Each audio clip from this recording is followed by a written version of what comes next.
नमस्कार दोस्तों, मेरे YouTube चैनल पे आप सबका स्वागत है। तो पितृपक्ष की एकादशी को इंद्रा एकादशी के नाम से जाना जाता है। इस बार इंद्रा एकादशी का व्रत 10 अक्टूबर यानी मंगलवार के दिन रखा जा रहा है। इंद्रा एकादशी के दिन भगवान विष्णु की उपासना की जाती है। पितृपक्ष की ये एकादशी बहुत ही खास होती है। इस एकादशी का व्रत करने वाले मनुष्य की 7 पीढ़ियों तक पितरों को मोक्ष की प्राप्ति होती है।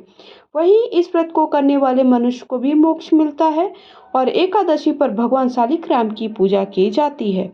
अर्थात इंद्रा एकादशी के दिन भगवान हरि के शालिग्राम स्वरूप की आपको पूजा करना। अगर आपको शालिग्राम स्वरूप नहीं मिल पाते तो आप श्री हरि की भी कोई भी फोटो तस्वीर रख करके उनका स्मरण करके और उनका भाव लेते हुए उनका पूजन कर सकते हैं। कब आपको शुभ पूजा का शुभ मुहूर्त क्या है? तो इंद्रा एकादशी की शुरुआत 9 अक्टूबर यानी आपको सोमवार से 12:36 पर शुरू हो चुकी है और एकादशी तिथि समापन 10 अक्टूबर यानी मंगलवार के दिन 3:08 पर समाप्त होगी। उदय तिथि के अनुसार हमें व्रत रखा जाता है, तो यह व्रत 10 अक्टूबर यानी मंगलवार के दिन रखा जाएगा। इंद्रा एकादशी व्रत का पारण कब करना है? तो 11 अक्टूबर यानी आपको बुधवार के दिन 6:19 से लेकर के सुबह 8:39 के बीच में कभी भी आप इसका पारण कर सकते हो। तो पारण का समय कब करना? पारण आपको 11 अक्टूबर के दिन करना, अर्थात बुधवार के दिन करना। व्रत आपको रखना 10 अक्टूबर के दिन और उसका पारण आपको 11 अक्टूबर के दिन करना है। तो कुछ नियम होते हैं जिन्हें हमें ध्यान रखना होता है। अगर वीडियो आप सबको पसंद आता प्लीज़ वीडियो को लाइक शेयर करके चैनल सब्सक्राइब करें। पूजा की विधि क्या है? एकादशियों की तरह व्रत का इसका भी ऐसे ही होता है कि दशमी के से ही हमें व्रत हमारा शुरू हो जाता है। दशमी के दिन घर में पूजा पाठ करें, दोपहर में नदी में तर्पण की विधि करें। श्राद्ध की तर्पण विधि के पश्चात ब्राह्मण को भोजन कराएं, स्वयं भी भोजन ग्रहण करें। याद रखें, दशमी पर सूर्यास्त के बाद भोजन ना ग्रहण करें। एकादशी के दिन प्रातःकाल उठकर व्रत का संकल्प लेकर के स्नान आदि से निवृत्त होकर के एकादशी पर श्राद्ध विधि करें एवं ब्राह्मणों को भोजन कराएं। इसके बाद गाय, कौवे और कुत्ते को भोजन अवश्य कराएं। व्रत के अगले दिन यानी द्वादशी को पूजन के बाद ब्राह्मण को भोजन कराएं, दान दक्षिणा दें। जो भी आपके यथासंभव है उतनी आप दान दक्षिणा दें। इसके बाद परिवार के साथ मिलकर भोजन करें। जितने भी परिवार वाले हैं उन्हें भोजन अवश्य कराएं, अर्थात द्वादशी के दिन आपको ब्राह्मण को दक्षिणा दें। जो भी आपको यथासंभव दक्षिणा हो सके उसके बाद भोजन कराएं ब्राह्मणों को। तो इस तरह से हमें व्रत करना है। अब इसका महत्व क्या है? एकादशी व्रत का संबंध भगवान विष्णु से होता है। ऐसा माना जाता है कि इंद्रा एकादशी का व्रत रखने वाले व्यक्ति को मृत्यु के बाद वैकुंठ धाम में स्थान मिलता है। इसके साथ ही पितरों से को भी जो आपके पितर हैं, जो आपके पूर्वज हैं, उनको मुक्ति मिल जाती है। पुराणों में भी लिखा है कि एकमात्र इंद्रा एकादशी का व्रत रखने से व्यक्ति की जो सदियों की तपस्या है, कन्यादान, अन्य पुण्यों के बराबर फल की प्राप्ति होती है। इसलिए इस व्रत को रखना चाहिए इंसान को। इस व्रत के बारे में यह भी कहा जाता है कि इस व्रत को रखने वाले व्यक्ति के पितरों को नर्क लोक में से जो अभी नर्क लोक में होंगे उनसे उसे मुक्ति मिल जाती है और वो मोक्ष को प्राप्त होते हैं और स्वर्ग लोक की तरफ चल जाते हैं। इसलिए इंद्रा एकादशी के व्रत का महत्व बहुत ही खास है। तो एकादशी का व्रत रखने से पितरों को तर्पण प्राप्त होता है। एकादशी व्रत क्यों होती है बहुत ज़्यादा महत्वपूर्ण? एकादशी श्राद्ध का महत्व इसलिए बहुत ज़्यादा होता है क्योंकि यह दिन भगवान विष्णु को समर्पित होता है। ऐसा माना जाता है कि जो लोग इस दिन पितृदोष पूजा, पितृतर्पण, पिंड को दान करते हैं उनके पूर्वजों को जन्म और जो मृत्यु के चक्र से मुक्ति मिल जाती है और भगवान विष्णु उन्हें अपने यहाँ स्थान प्रदान करते हैं। इसलिए एकादशी का श्राद्ध अवश्य करना चाहिए। एकादशी के दिन इस उपाय से जो आपके पितृ हैं वो आपको आशीर्वाद देंगे। तो कैसे आपको उपाय करना है? इस दिन पूरे मन से व्रत रखकर पितरों के नाम का दान, तर्पण और ब्राह्मण को भोजन कराएं। शाम के समय दक्षिण दिशा में दीपक जलाएं।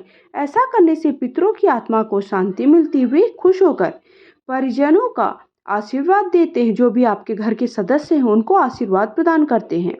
साथ ही आपके पितृदोष को भी दूर करते हैं। अगर आपके घर में पितृदोष होगा तो आप कितना भी कोई भी काम कर रहे होंगे उसमें अड़चन अवश्य न अवश्य मिलेगी, आपको कार्य में सफलता प्राप्त नहीं होगी।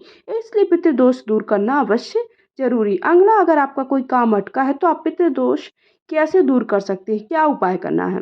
पितृपक्ष की इंदिरा एकादशी के दिन पीपल के पेड़ की जड़ को दूध से सींचे, सरसों के तेल का दीपक जलाएं, फिर 5 तरह की मिठाई अर्पित करें और वृक्ष के नीचे ही विष्णु सहस्त्रनाम का पाठ करें। इसके बाद 11 बार परिक्रमा करें और अपनी मन की जो भी कामना है उससे भगवान को अवगत कराएं। ऐसा करने से पितृ आपके प्रसन्न हो जाते हैं और भगवान श्री हरि की कृपा से जो भी आपके अटके कार्य हैं वो पूर्ण हो जाते हैं। इसलिए अगर आपका कोई काम अटका है तो इंदिरा एकादशी के दिन पीपल के वृक्ष के नीचे इस उपाय को आपको अवश्य करना है। कब करना है, आपको एकादशी के दिन करना है।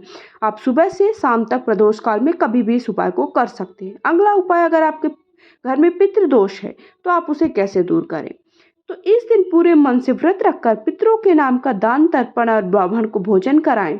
जब शाम का समय हो, संध्या काल हो अर्थात प्रदोष काल का समय हो तो दक्षिण दिशा में एक दीपक जला दें। ऐसा करने से पितरों की आत्मा को शांति मिलती है, वे खुश होकर परिजनों का आशीर्वाद देते, साथ ही पितृदोष भी आपके दूर होते हैं। इसलिए इंदिरा एकादशी बहुत ही खास होती है क्योंकि श्राद्ध पक्ष की एकादशी है। श्राद्धों के तर्पण के लिए, श्राद्धों के जो पितृ है, पितरों के दोष को दूर करने के लिए बहुत ही खास एकादशी मानी जाती है। अगला, मैंने 2 उपाय आप सबको बता दी। अब व्रत की कथा प्रारंभ करने से पहले बोलिए श्रीमन नारायण नारायण हरि हरि। हाथ पे थोड़ा सा अक्षत ले लीजिए, उसके बाद कथा प्रारंभ करें। हे राजन, पूर्व काल की बात है। सत्ययुग में इंद्रसेन नाम से विख्यात राजकुमार थे जो महिष्मती पुरी के राजा होकर धनपूर्वक प्रजा का पालन करते। उनका यह सब और फैल चुका था। राजा इंद्रसेन भगवान विष्णु को भक्ति में तत्पर होकर गोविंद के मोक्षदायक नामों का जप करते, समय व्यतीत करते, विधि पूर्वक अध्यात्म के चिंतन में संलग्न रहते। एक दिन राजा जब सभा में सुखपूर्वक बैठे थे, इतने में ही देवर्षि नारद आकाश में उतरकर वहां आ पहुंचे। उन्हें आया देख राजा होश उड़ गए और पूछा। आया देखकर राजा हाथ छोड़कर खड़े हो गए, विधि पूर्वक पूजन कर उन्हें आसन पर बैठाया। इसके बाद इस प्रकार वे बोले, हे मुनि श्रेष्ठ, आपकी कृपा से मेरी सर्वथा कुशल है। आज आपके दर्शन से मेरी संपूर्ण यज्ञ क्रियाएं भी सफल हो गई। देवर्षि, आपने आगमन का कारण बताकर मुझ पर कृपा करें कि आप इधर पर क्यों आए हैं। नारद जी ने कहा, हे नृपश्रेष्ठ, सुनो मेरी बात, तुम्हें आश्चर्य में डालने वाली है। ब्रह्मलोक में यमलोक में आया था, वहां एक श्रेष्ठ आसन पर बैठा और यमराज मेरी भक्त पूर्वक पूजा की। उस समय यमराज की सभा में मैंने तुम्हारे पिता के को भी देखा। वे व्रत भंग के दोष से वहां आए थे। राजन, उन्होंने कहा तुमसे कहने के लिए एक संदेश दिया है, सुनो। उन्होंने कहा, बेटा, मुझे इंदिरा के व्रत का पुण्य देकर स्वर्ग में भेजो। उनका यह संदेश लेकर मैं तुम्हारे पास आया हूँ। हे राजन, अपने पिता को स्वर्गलोक की प्राप्ति के लिए इंदिरा एकादशी का व्रत करो। राजन ने पूछा, भगवान कृपा करके मुझे इस व्रत के बारे में बताए, किस पक्ष में है, किस तिथि को, किस विधि से इसका व्रत करना चाहिए। तो ये सारी बातें मुझे आप समझाइए। व्रत के बारे में मुझे संपूर्ण जानकारी दीजिए। व्रत कब कैसे करूं। राजन, तुम सुनो, तुम्हें इस सर्वथा सकुशल व्रत की शुभ कारक विधि बतलाता हूँ। अश्विन मास के कृष्ण पक्ष की 10वीं तिथि उत्तम दिन को शुद्ध युक्त चित्त से प्रातः काल स्नान करके फिर मध्याह्न काल में स्नान कर एकाग्रचित्त होकर एक समय भोजन ग्रहण करें। रात्रि में भूमि पर सोएं। रात्रि के अंत में निर्मल प्रभात होने पर एकादशी के दिन दातुन करके मुंह धोएं। इसके बाद भक्ति भाव से मंत्र पढ़ते हुए उपवास का नियम ग्रहण करें।